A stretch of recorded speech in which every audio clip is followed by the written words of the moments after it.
পড়ছি কবি ভবানী প্রসাদ মজুমদারের লেখা স্বাধীনতার মানে কবিতাটি।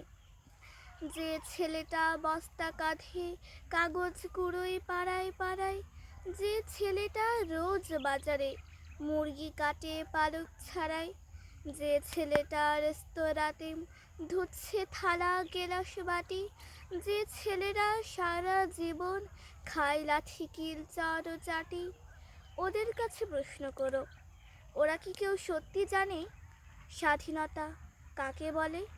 স্বাধীনতার সঠিক মানে?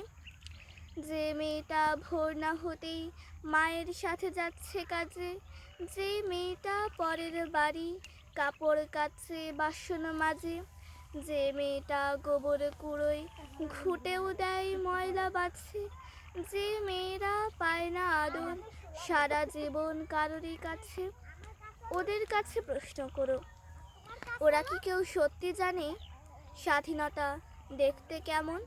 স্বাধীনতার সঠিক মানে? সবাইকে ধন্যবাদ।